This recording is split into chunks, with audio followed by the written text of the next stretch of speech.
굿TV 시청자 여러분들, 천세종 목사입니다. 국민복음, 세상을 깨우는 말씀에 오신 것을 환영합니다. 오늘도 귀한 분들 패널로 참여해 주셨습니다. 반갑습니다. 안녕하세요. 네, 반갑습니다. 지난 시간에는 우리가 구원을 터치하라, 그런 제목으로 같이 말씀을 나눴습니다.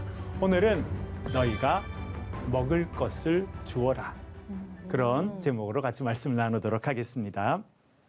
지난 시간에는 우리가 12해를 혈루증으로 고통받았던 여인, 그 여인이 경험했던 구원에 대해서 살펴보았습니다.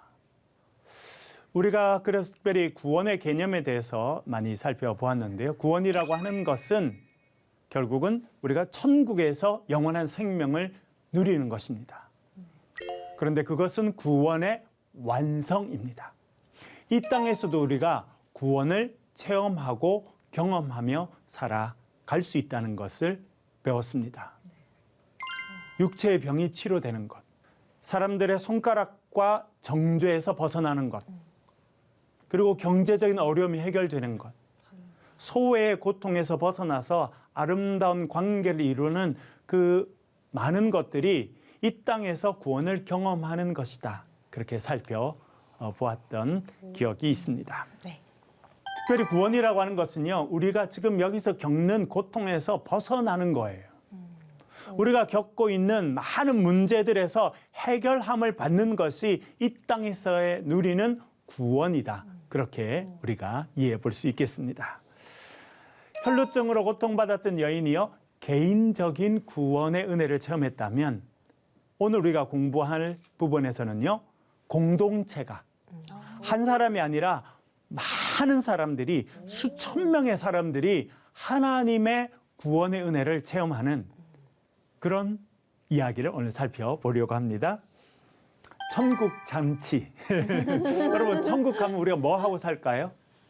맛있는 걸 먹지 맛있는 거 않을까요? 먹을까? 네, 그렇죠. 네. 이 땅에서도 맛있는 거 먹는 일이 참 즐거운 일이죠. 네. 천국에도 가면 맛있는 걸 먹을 것 같아요. 그렇죠. 먹는 게 가장 행복해요. 그렇죠. 천국에서 우리가 해야 될 일 중에 하나는, 누릴 일은 잔치라는 겁니다. 성경을 보면 천국은요, 잔치하는 곳이에요. 그래서 천국에 대한 비유 중에 잔치 비유가 자주 등장하고 있습니다. 그렇네요. 생각해보니까요. 그렇죠. 그래서 잔치하면 뭐가 제일 중요합니까? 음식이요. 음식이 중요하죠. 먹는 거 빠지면 네. 안 돼요. 잔치가 안 되니까. 절대 안 네. 돼요. 네. 있을 수 먹는 게 중요한데요. 오늘 우리가 이 먹는 것과 관련된 기적 사건, 잘 알려진 오병이어 사건을 같이 공부하도록 하겠습니다. 들어보셨죠? 굉장히 유명한 사건. 굉장히 유명하죠. 그렇죠. 왜 굉장히 유명하냐면 네. 마태, 마가, 누가, 요한복음 이 전체에 예수님께서 직접 행하신 기적, 이 마태, 마가, 누가, 요한, 그리고 요한복음까지 이 사복음서 전체에 다 기록된 것은 딱 한 사건밖에 없어요. 아, 그게 오병이어인가 그게 보죠? 오병이어 사건. 네. 그러니까 그만큼 신학적으로도 대단히 중요한 사건이 이 오병이어 사건이다라고 하는 것입니다. 그래서 오늘 우리가 그 의미를, 그 신학적인 또 우리에게 주시는 그런 의미를 좀 더 생각해 보도록 그렇게 하겠습니다. 이게 많이 나왔다는 게 항상 우리에게 중요하니까 그런 거죠. 그렇죠. 그리고 네. 특별히 마태, 마가, 누가, 요한의 기자들이 이 기적은 반드시 증언해야 돼라고 했던 이유가 있는 거예요. 네. 그렇겠네요. 그래서 이 부분을 오늘 좀 더 살펴보겠습니다. 먼저 배경적인 말씀을 좀 살펴보도록 하겠는데요. 네. 성경을 한번 읽어보겠습니다. 마가복음 6장 33절 34절을 읽어볼게요. 우리 장혜원님. 그들이 가는 것을 보고 많은 사람이 그들인 줄 안지라. 모든 고을로부터 도보로 그곳에 달려와 그들보다 먼저 갔더라. 예수께서 나오사 큰 무리를 보시고 그 목자 없는 양 같음으로 인하여 불쌍히 여기사 이에 여러 가지로 가르치시더라. 아멘. 아멘. 예수님 있는 곳으로 사람들이 달려 나왔다는 거예요. 왜 달려 나왔을까요? 예수님께 무엇인가 기대하기 때문에. 배고팠나 봐요. 예, 배가 고팠을 거예요. 그렇죠. 영적으로도 배가 고프고 뭔가. 또 육체적으로도 배가 네. 고프고 그런 시대에 살아간 사람들이 예수님께 달려 나오게 됩니다. 그런데 예수님께서 많은 무리들을 보셨습니다. 그리고 뭐라 말씀하시냐면 그들이 목자 없는 양 같음을 보셨다. 이렇게 말해주고 있습니다. 목자 없는 양 같으다. 네. 여러분 유명한 시편 23편 있죠? 네. 23편 1절 뭐라고 되어 있습니까? 여호와는 나의 목자시니 내게 부족함이 없으리로다. 그러니까 양은요 목자만 있으면 부족함이 없어요. 그런데 그 목자 없는 양은요 이 세상에서 가장 불쌍한 존재가 됩니다. 이 사람들을 보시면서 예수님께서 목자 없는 양 같다고 생각되셨다는 겁니다. 그래서 불쌍히 여기셨다. 그렇게 말씀해 주고 있습니다. 여러분들도 때때로 목자 없는 양 같다 느껴지실 때가 있으신가요? 무척 자주 그래요. 자주 그러세요. 그러면 자주 그렇습니다. 예수님께서 여러분을 보시고 불쌍히 여겨주신다는 거예요. 아멘. 그리고 하늘의 구원의 기적을 베풀어 주시는 대상이 된다는 거예요. 네. 그러니까 별로 그렇게 걱정하실 필요는 없어요. 그렇죠? 그리고 예수님께서 여러 가지를 가르치셨다. 그렇게 말씀합니다. 뭘 가르치셨을까요? 어떤 내용을 주로 가르치셨을까요? 하나님의 나라. 하나님 나라에 대해서. 네. 그렇죠? 하나님 예. 나라에 예수님이 전하신 내용은요. 하나님 나라에 대해서 가르치셨다라고 하는 것입니다. 네. 그리고 이렇게 말하는데요. 35절을 한번 읽어 볼게요. 김수정님 35절 네. 좀 부탁드립니다. 때가 저물어가매 제자들이 예수께 나와 여짜오되 이곳은 빈들이요 날도 저물어가니 아멘. 네. 아멘.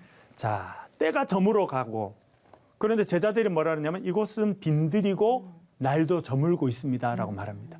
사람들이 예수님께서 전하신 하나님 나라의 복음을 듣고 있었어요. 그런데 어둑어둑해지고 사람들은 배가 고파지고 이곳은 빈들이라는 거예요. 마을이 아닌 거죠. 마을이 아닌 거죠. 무슨 일이 생긴 거예요? 어떤 일이 있는 거예요? 이제는 말씀을 듣는 것으로 다 해결된 게 아니라 배고픈 일이 생기게 되었다는 겁니다. 자연스러운 일이죠. 그렇죠? 그렇죠. 네. 문제가 생기게 됐다는 걸 이야기하는 겁니다. 그렇죠. 왜? 날은 어두워졌고 사람들은 배가 고프고 이것을 해결할 방법이 없다는 문제가 생기는 거예요. 여러분 예수님과 동행하고 예수님 말씀을 들어도 우리의 삶의 현실적인 문제는 생깁니까? 안 생깁니까? 생기죠. 생기게 돼 있어요. 항상 그게 자연스럽다는 거예요. 그렇죠. 근데 문제가 생기면 그것이 나쁜 일입니까? 괜찮은 일입니까?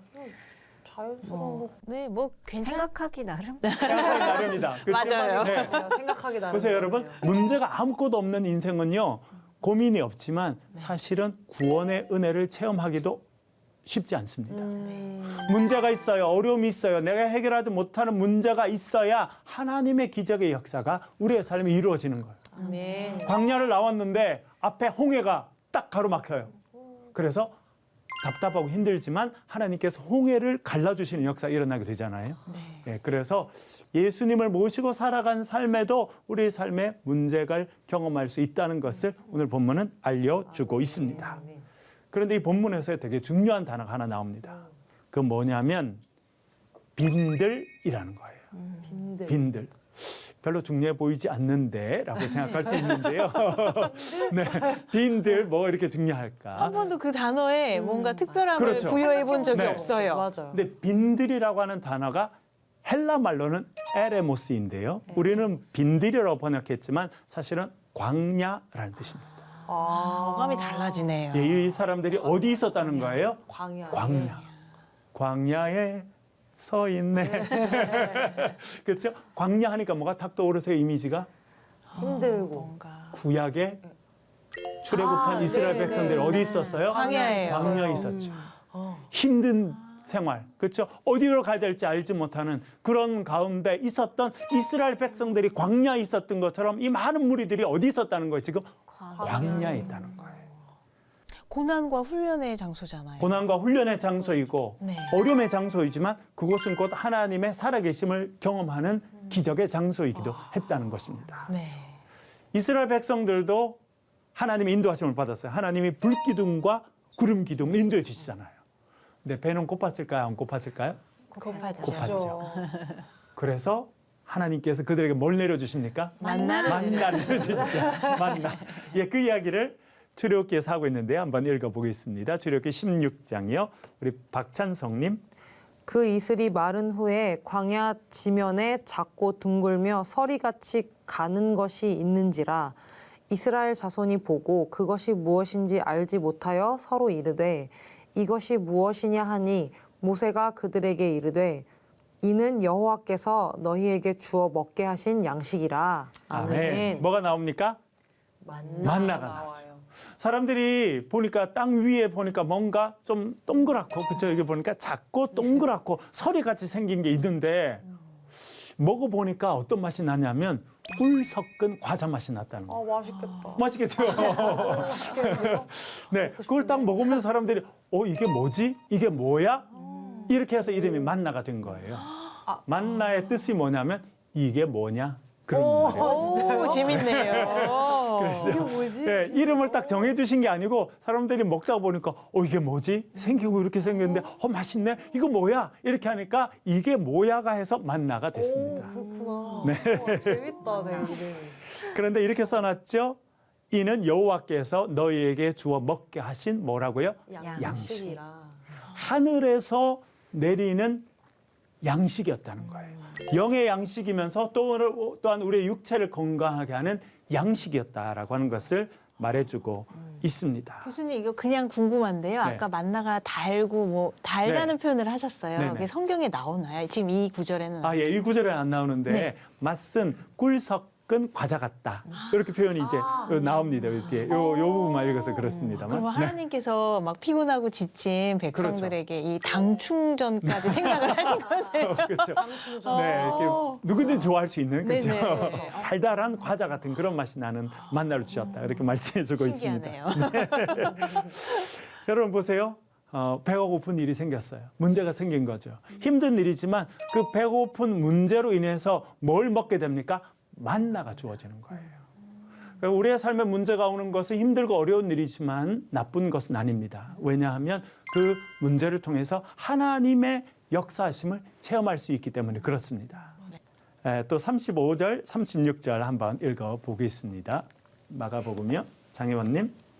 때가 저물어가매 제자들이 예수께 나와 여짜오되 이곳은 빈들이요 날도 저물어가니 무리를 보내어 두루 촌과 마을로 가서 무엇을 사 먹게 하옵소서. 아멘. 아멘. 말씀드린 것처럼 문제가 있습니다. 빈들이에요.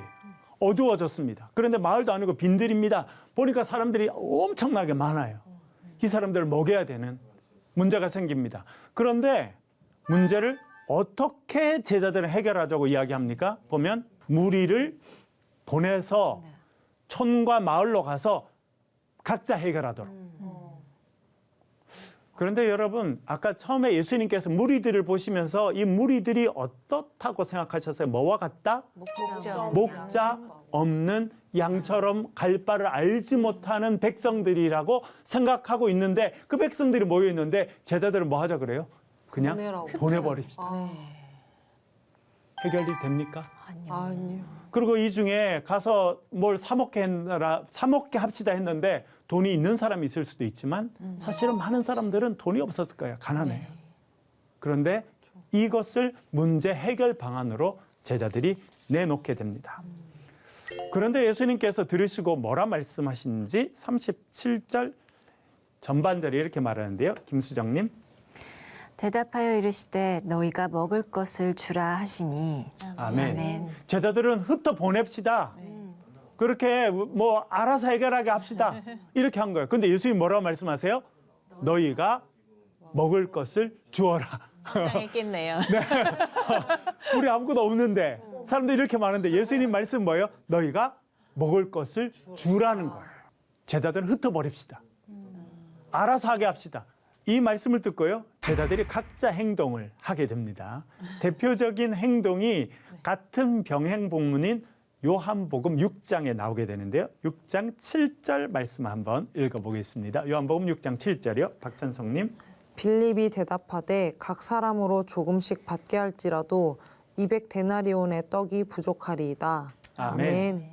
예수님의 12제자들 가운데 외국어를 제일 잘하던 제자가 있었어요. 그 당시 국제 언어였던 코인의 헬라어를 아주 능통하게 사용하는 빌립이었어요. 빌립.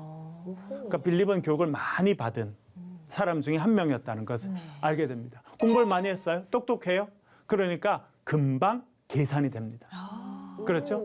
사람이 지금 우리가 몇 명, 남자만 몇 명이었다는 거 알고 있습니까? 남자만 5천 명이죠.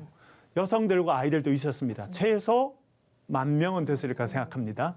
그러니까 빌립이 금방 계산되죠. 지금 10,000명이나 되는데 우리는 지금 빈들에 있는데 실제로 우리가 돈이 있어서 사온다 할지라도 대략 계산하면 얼마큼 돈이 든다는 거예요? 200데나리온. 데나리온 그 당시 돈 단위인데요. 네. 데나리온이 어느 정도 가치였냐면 비숙련 노동자, 특별한 기술이 없는 사람이 하루 일해서 받을 수 있는 품삯이 1데나리온이었거든요. 아, 그러면 그러니까- 200일 일하는 어치네요? 그렇죠. 200일을 일한 거. 대략 우리가 지금 10만 원으로 계산해도 얼마예요? 2천만 원이에요. 여러분 어디 가서 2천만 원 주고 빵을 사올 때가 있어요 지금? 서울 시내도 쉽지가 않아요. 그런데 빈들에 있어요. 그러니까 결론은 뭐예요? 빌립의 결론은 가능하지 않습니다. 불가능하다. 네, 아마 이런 결론이 나왔기 때문에 제자들이 해서 흩어 보냅시다 이렇게 결론 나지 않았나. 그렇죠? 왜? 해결 가능성이 없다는 거예요. 여기서 보면 해결 방안을 내는 제자 중에 빌립은요. 뭐에 포커스가 가 있어요? 문제 자체에 포커스가 가 있어요. 현실에 포커스가 가 있습니다. 현실은 사람들이 너무 많다는 거고 빈들에 있다는 거고 그렇죠? 그리고 실제로 우리가 어디 가서 빵을 사온다 할지라도 200데나리온 그걸 사와도 한 사람 하나씩 밖에 못 줄 정도이니까 가능하지 않다 결론이 이르게 됩니다. 그런데 같은 제자 중에 다른 행동을 하는 사람이 있었어요. 요한복음은 이렇게 말합니다. 누군가요? 그렇죠. 누구인지 6장 8절 9절 한번 읽어보겠습니다. 장혜원님. 제자 중 하나 곧 시몬 베드로의 형제 안드레가 예수께 여짜오되 여기 한 아이가 있어 보리떡 5개와 물고기 2마리를 가지고 있나이다. 그러나 그것이 이 많은 사람에게 얼마나 되겠사옵나이까. 아멘. 누가 나옵니까? 시몬 베드로의 형제 안드레. 그러니까 시몬이 형이에요. 안드레가 동생이에요. 여러분 잘 알죠? 베드로 뭐 하고 지냈어요? 고기 잡고 지냈죠. 고기 잡았죠. 학교 정규 교육 받은 적이 없습니다. 그러니까 계산을 잘 못해요. 근데 잘하는 게 있어요. 형제들은 닮잖아요. 베드로가 잘하는 게 있거든요. 뭘 잘하냐면 예수님을 잘 쳐다봐요. 예수님 입에서 무슨 말 하는지는 잘 쳐다봐요. 그렇죠? 형을 닮았어요. 안드레도. 그래서 예수님께서 말씀하시는 거를 딱 보고 행동하는 거예요. 그래서 행동한 결과가 뭐냐면 어린아이 하나를 데리고 오는 겁니다. 그럼 예수님께서 뭐라 말씀하신 거예요? 그 부분 한번 읽어볼게요. 다시 마가복음 가보겠습니다. 마가복음 6장 38절 전반절이요. 김수정님. 이르시되 너희에게 떡 몇 개나 있는지 가서 보라 하시니 아멘. 아멘. 예수님 뭐라 말씀하세요?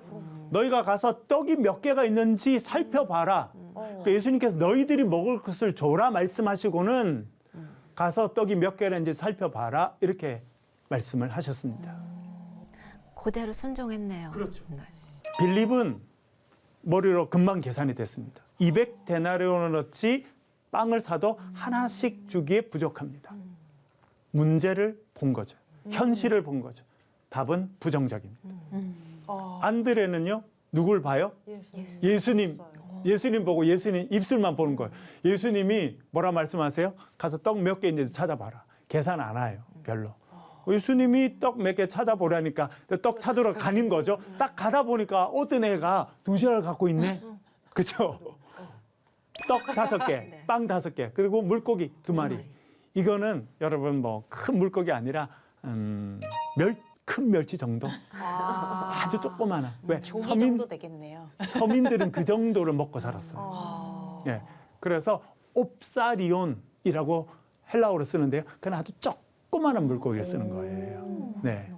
그 물고기였다는 겁니다. 그래서 떡 몇 개 있는지 알아보라 했으니까 그 말씀을 듣고 알아본 거죠. 그래서 이 아이를 데리고 오게 됩니다. 그랬더니 예수님께서 잔디밭 위에 앉으라고 그러시죠? 잔디밭. 푸른 잔디라고 꼭 성경에 써놨어요. 왜 푸른 잔디라고 써놨을까요? 그 푸른 초장에 그렇죠. 푸른 초장과 실만한 물가로 하나님께서 우리를 인도하신다고 하는 이미지를 여기서 사용하고 있는 거에서 푸른 잔디밭 위에 앉으라. 목자 없는 양과 같은 그들을 그렇게 말씀하시죠. 네, 그리고는 이렇게 이야기합니다. 우리 한번 읽어볼게요. 41절 말씀 한번 읽어보겠습니다. 박찬성님. 예수께서 떡 5개와 물고기 2마리를 가지사 하늘을 우러러 축사하시고 떡을 떼어 제자들에게 주어 사람들에게 나누어 주게 하시고 또 물고기 2마리도 모든 사람에게 나누심에. 아멘. 아멘. 이 안드레가 가서 어린아이 하나를 데리고 옵니다. 그 아이의 손에는 도시락이 있었어요. 엄마가 이 귀한 아들 배고플까 싶어서 싸준 도시락. 그렇죠? 떡 5개, 빵 5개. 아주 얇고 동그란 빵 5개 아마 있었던 것 같고요. 그리고 물고기 2마리인데 여러분 여기 보세요. 이 부분을 잘 보시면서 예수님이 어떤 행동을 하고 있는지 우리가 볼 필요가 있습니다. 네. 성경을 자세히 보세요. 이거 중요한 부분이거든요. 예, 첫 번째 예수님 하신 건 뭐예요? 예수께서 떡 5개와 물고기 2마리를 뭐 하셨어요? 가져서 취하셨어요. 떡을 딱 손에 가지신 거예요.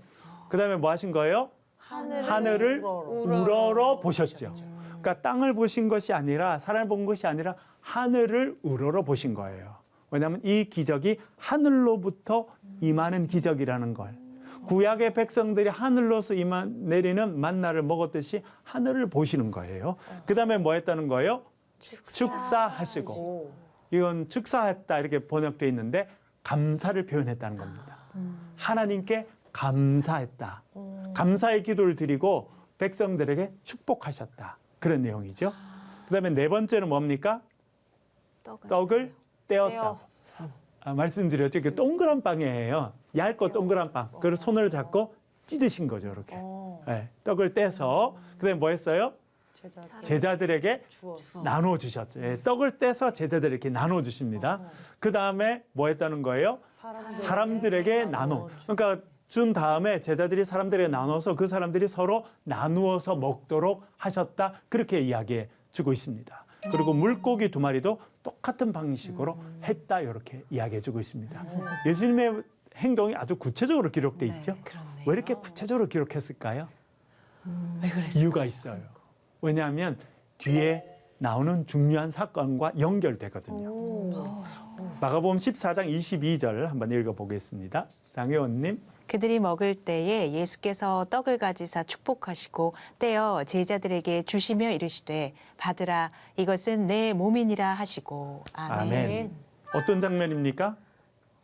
최후의 만찬 장면. 그렇죠?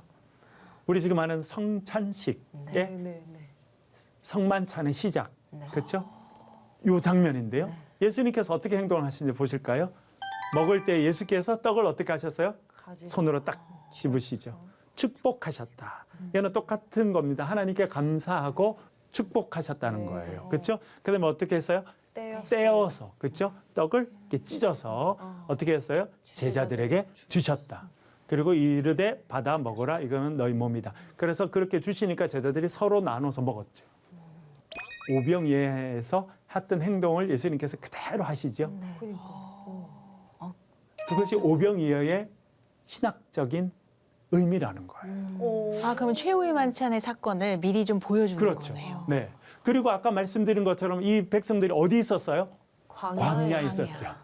그래서 광야에서 하늘에서 내리시는 만나를 먹었던 이스라엘 백성들처럼 그들이 이제 이 땅에 오신 하나님이신 예수님께 주시는 음식을 먹는 일을 경험하고 있습니다. 구약에 있었던 일이 지금 신약 성경에서 반복되고 있고 이제 예수님께서 하실 그 중요한 성만찬이 지금 여기서 예비적으로 진행되는 거예요. 그게 오병이어의 신학적인 의미입니다. 그 예표 이렇게 말하는 예표, 그런 그렇게 거죠. 생각하면 네. 되나요? 아. 그리고 이렇게 마무리가 되는데요. 마지막 부분 한번 읽어보겠습니다. 우리 김수정님. 다 배불리 먹고 남은 떡 조각과 물고기를 12바구니에 차게 거두었으며. 아멘. 아멘. 결론은 어떻게 됩니까? 다 배불리 먹었다. 또 43절에는요. 제일 뒤에 어떻게 됐다고요? 12바구니에 가득 차게 됐다. 배부르게 먹고 가득 차고 뭐가 떠오르시나요? 처음에 제가 마가복음 1장 14절 15절 설명할 때 예수님께서 하신 첫 번째 설교, 때가 찼고 하나님 나라가 가까웠으니, 하나님 나라가 임하면 어떤 역사가 있다 그랬어요? 때가 가득 찬다. 가득 차고 충만한 역사가 있는 건요, 하나님의 역사가 거기 임한 순간이라는 거예요. 하나님의 구원의 시간이 찾아왔다는 거예요. 그렇기 때문에 사람들의 배가 다 가득 차게 되고 12바구니에 가득 차게 되는, 가득 차다, 충만한다, 하나님의 구원의 역사가 임했다는 뜻이에요. 그리고 하필 바구니가 몇 개예요? 12. 왜 하필 12개예요? 12지파군요. 그렇죠. 구약의 12지파. 예수님의 신약 12명의 제자. 그리고 얼마 전에 혈루병 여인 몇 년 12해. 아팠어요. 12은 하나님의 구원의 역사가 가득 찬 거예요. 하나님의 때가 임한 시간이에요. 그래서 하나님의 놀라운 구원의 역사가 임하는 때다. 그래서 이 사건은 하나님의 구원의 역사가 천국에서 이루어질 그 천국 잔치가 이 땅 가운데 현재적으로 경험된 구원 사건이었다고 하는 것을 알려주게 됩니다. 완전 하나님 완전 래퍼신데요. 라임이 라임이 딱 12개 맞죠? 라임이, 네, 구약부터 이렇게 라임이 잘 맞습니다. 래퍼신데 우리 하나님 래퍼신데. 오늘 공부 여기까지 하겠는데 질문 있으시면요. 지금 우리가 경험하는 그런 오병이어는 어떤 게 있을까 하는 궁금증이 들더라고요. 그러게 말입니다. 아까 말씀드렸다시피 문제가 있고 결핍을 경험하는 거 어려운 일이에요. 그렇죠? 뭔가 결핍을 경험해요. 결핍이 있으면 채워져야 될 필요가 있으니까 채워지는 과정을 경험하게 되고, 그 과정은 하나님께서 우리의 삶에 함께 하시고 우리를 먹여주시고 길러주시고 채워주시는 선한 목자이심을 경험하는 방법이에요. 그러니까 우리의 삶에 결핍이 있다고 하는 것은 오병이어의 기적으로 우리가 초대받았다, 이런 뜻으로 생각하면 되지 않을까. 그 고난이 유익이네요. 그렇죠. 진짜. 결핍은 유익인 거죠. 결핍이면 기뻐해야겠네요. 나 결핍 좀 있어 이러면서 네. 말하고 다니면서 기뻐해야겠는데요. 그렇죠. 그렇게 되면 정말 신앙 높은 단계에 가는 겁니다. 내가 결핍이 있으니 이 일로 인해서 하나님께 감사한다. 왜? 채워주실 은혜를 기대하며. 아멘. 그러면 그 다음 단계로 가는 거죠. 네. 오늘은 너희가 먹을 것을 주어라, 그런 제목으로 말씀을 살펴보았습니다. 다음 시간에는요, 딸을 살린 엄마의 믿음, 그런 제목으로 같이 말씀을 엄마들은 공부하도록 하겠습니다. 네. 네. 오늘 함께해 주셔서 감사합니다. 수고하셨습니다. 감사합니다. 네.